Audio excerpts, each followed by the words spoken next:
नमस्कार, live series की night bulletin दिन भर बिहार में आपका स्वागत है। खबरों की शुरुआत करेंगे, लेकिन उससे पहले एक नजर डालते हैं आज की सुर्खियों पर। प्रगति यात्रा पर सीएम बगहा में करोड़ों की योजनाओं का शिलान्यास। बीजेपी की बैठक में फैसला, नीतीश के नेतृत्व में एनडीए लड़ेगी चुनाव। बिहार औद्योगिक क्रांति में 1.8 लाख करोड़ निवेश का अवसर। मंत्री आरजेडी की बैठक कल, विधायकों को तेजस्वी ने पटना बुलाया। ललन सिंह का तेजस्वी पर तंज, सपना देखना बुराई नहीं। 27 जनवरी को कांग्रेस करने जा रही महाआंदोलन। हम के राष्ट्रीय कार्यकारिणी में 9 प्रस्ताव पर लगी मुहर। नीतीश की प्रगति यात्रा के दूसरे चरण का ऐलान। अब 16 जनवरी को लैंड फॉर जॉब केस की सुनवाई। पूर्णिया में पिकअप वैन ने 13 लोगों को रौंदा, 5 की मौत। अब खबरें विस्तार से।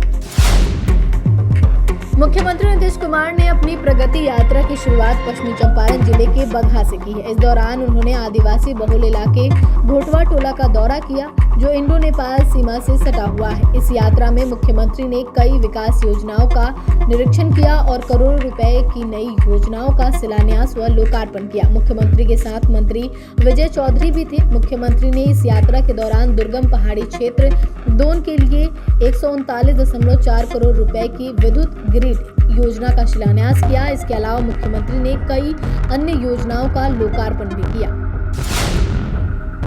हरियाणा में 2 दिन से चल रही बिहार बीजेपी की बैठक खत्म हो गई है। बैठक के बाद पत्रकारों से बातचीत करते हुए बीजेपी के प्रदेश अध्यक्ष दिलीप जायसवाल ने बिहार में होने वाले विधानसभा चुनाव 2025 को लेकर एक बड़ा बयान दिया है। उन्होंने स्पष्ट कर दिया है कि बिहार में विधानसभा का चुनाव नीतीश कुमार के नाम पर ही लड़ा जाएगा। इसके साथ ही पिछले कुछ दिनों से इसको लेकर चल रहे कयास पर भी विराम लग गया है। इस बैठक में बिहार के दोनों डिप्टी सीएम समेत सभी सांसद और सीनियर नेता भी शामिल हुए थे। इस बैठक में बिहार विधानसभा चुनाव 2025 और केंद्र और प्रदेश सरकार की योजनाओं को घर घर तक पहुंचाने के लिए योजना पर विशेष रूप से चर्चा हुई है। बिहार के उद्योग सह पर्यटन विभाग के मंत्री नीतीश मिश्रा ने दावा किया है कि बिहार बिजनेस कनेक्ट के द्वारा बिहार ने औद्योगिक क्षेत्र में बड़ा कदम बढ़ाया है। उन्होंने कहा है कि इस कार्यक्रम में 1,81,000 करोड़ के एमओयू पर हस्ताक्षर किए गए हैं। भाजपा प्रदेश कार्यालय में आयोजित प्रेस वार्ता को संबोधित करते हुए मंत्री नीतीश मिश्रा ने कहा कि सरकार प्रदेश में उद्योग के क्षेत्र में विकास को लेकर लगातार काम कर रही है। उद्योग विभाग की टीम ने विभिन्न शहरों में जाकर बिहार की बदली स्थिति और यहाँ के आधारभूत संरचनाओं की प्रगति को लेकर जानकारी दी। बिहार अपने आप में बहुत बड़ा बाजार है। यहाँ की जो भौगोलिक स्थिति है वह अलग है। कई देशों और प्रदेशों से उनकी कनेक्टिविटी है। सभी निवेशकों ने बिहार में अपनी रुचि दिखाई है। बिहार सरकार उनके साथ खड़ा रहेगी, इसका भी भरोसा दिया गया। उन्होंने बताया कि 423 एमओयू साइन किए गए हैं। आरजेडी की कल पटना में बैठक होने वाली है। इस बैठक में शामिल होने के लिए तेजस्वी यादव ने पार्टी के तमाम विधायकों को पटना बुलाया है। आरजेडी के तमाम विधायकों को फोन कर कल की बैठक की जानकारी दी गई है। सभी विधायकों को बैठक में शामिल होने को कहा गया है। मिली जानकारी के अनुसार राष्ट्रीय जनता दल सदस्यता अभियान चला रही है। इसी को लेकर कल आरजेडी ने बैठक है। वैसे विधायकों को पटना बुलाया गया है जो जिले के प्रभारी या प्रभार में है। बैठक में पार्टी की आगे की रणनीति तय की जाएगी। वहीं आगामी विधानसभा चुनाव को लेकर आरजेडी विधायकों की जरूरी टास्क कल की बैठक में दी जाएगी। राजधानी पटना में ऊर्जा स्टेडियम के पशुपालन और मत्स्य विभाग के मंत्री ललन सिंह ने कई विभागों में चयनित अभ्यर्थियों को नियुक्ति पत्र दिया। पूरे देश में केंद्र सरकार द्वारा चयनित 71,000 अभ्यर्थियों को नियुक्ति पत्र दिया गया, जिसका उद्घाटन प्रधानमंत्री नरेंद्र मोदी ने किया। इस कड़ी में ललन सिंह ने 25 अभ्यर्थियों को नियुक्ति पत्र दिया। ललन सिंह ने कहा कि इस नियुक्ति में अधिक से अधिक महिलाओं को नियुक्ति पत्र दिया गया है। यह महिला सशक्तिकरण के प्रयास में अच्छी पहल है। वहीं नियुक्ति पत्र देने के बाद मंत्री ललन सिंह ने मीडिया से बात की। उन्होंने इस दौरान तेजस्वी यादव पिछले 20 साल से सपना देख रहे हैं और आगामी 5 साल भी देखेंगे।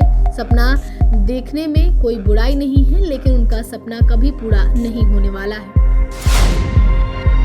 कांग्रेस ने ने सदन में हुए हंगामे को लेकर सवाल उठाया है। इसको लेकर अखिलेश सिंह ने कहा कि आपने देखा होगा कि पिछले सत्र किस तरह से सदन समाप्त हुआ। मैं काफी दिनों से सदन में रहा, इस तरह से सदन की कार्यवाही चलते आज तक नहीं देखा। इस बार सत्ता पक्ष के लोग ही कोई काम नहीं होने देना चाहते थे। जिस तरह से सदन के अंदर अमित शाह ने बयान दिया, इससे लोगों में काफी आक्रोश है। हम लोग संविधान और अंबेडकर की इज्जत करते हैं और उनका अपमान नहीं सहेंगे। मोहन प्रकाश ने कहा कि देश की विरासत पर हमला करना यह गलत है। यह कोई पहली दफा नहीं है। आज भाजपा और मोदी सरकार इस देश की एकता और अखंडता को खत्म कर रही है।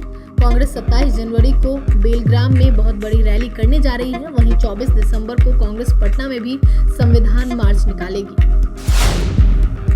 दिल्ली में हिंदुस्तानी आवाम मोर्चा सेकुलर की राष्ट्रीय कार्यकारिणी की बैठक की गई। इस बैठक में करीब 9 प्रस्ताव पारित हुए, जिसमें जीविका ममता आशा को सरकारी नौकरी दिलाने को लेकर बेरोजगारों को 5,000 रुपए, 200 यूनिट फ्री बिजली सहित कई प्रस्ताव पारित हुए। दीक्षा भूमि नागपुर में बाबा साहब की लगे विशाल प्रतिमा, दिल्ली की सड़कों का नाम बदला जाए, बिहार में सभी तरह के पेंशन कम से कम 2000 किया जाए, बिहार में घरेलू उपयोग के लिए 200 यूनिट और 5 एकड़ तक के किसानों को सिंचाई के लिए बिजली आपूर्ति मुफ्त की जाए, जीविका दीदी, आशा दीदी, रसोईया सहित ऐसे सभी लोगों की नौकरी पूर्णतः सरकारीकृत किया जाए, बेरोजगारी नियोजन भत्ता 5000 की जाए, बिहार में माता सबरी सम्मान योजना लाकर सभी वर्ग के बेटियों को लाभ दिया जाए, बाबा साहब की मूर्ति स्टैचू ऑफ यूनिटी के तर्ज पर हो।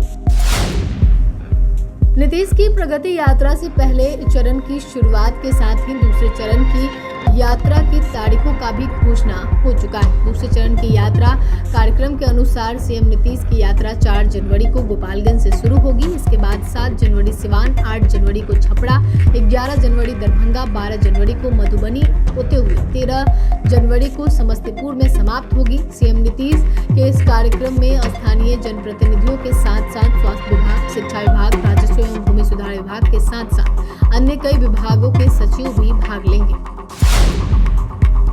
लैंड फॉर जॉब केस में आज राउज एवेन्यू कोर्ट में होने वाली सुनवाई टाल दी गई है। अब यह सुनवाई अगले साल 16 जनवरी को होगी। बताया जा रहा है कि एक आरोपी पर केस चलाने की अनुमति नहीं मिलने से यह सुनवाई टली है। यह लगातार दूसरी बार है जब इस केस में कोर्ट ने सुनवाई टाल दी है। इससे पहले 30 नवंबर को सुनवाई टली थी, तो आज 23 दिसंबर की तिथि निर्धारित की गई थी। पूर्णिया में सड़क हादसे में 5 लोगों की मौत हो गई। घटना धमदाहा थाना क्षेत्र के ढकवा गांव की है, जहां बेकाबू पिकअप वैन ने 11 लोगों को कुचल दिया। इस हादसे में 5 लोगों की दर्दनाक मौत हो गई, जबकि 6 लोग घायल हुए। घायलों में 2 लोगों की हालत नाजुक बताई जा रही है। वहीं पुलिस ने आरोपी ड्राइवर की गिरफ्तारी के लिए छापेमारी शुरू कर दी है। बताया जा रहा है कि ढकवा गाँव स्थित पंचायत भवन के पास लोग सड़क किनारे खड़े थे, तभी बेकाबू पिकअप वैन उन्हें कुचलते हुए आगे निकल गई। स्थानीय लोगों का कहना है कि चालक नशे में इतनी तेज गति से गाड़ी चला रहा था कि हमें गाड़ी रोकने की हिम्मत नहीं हुई।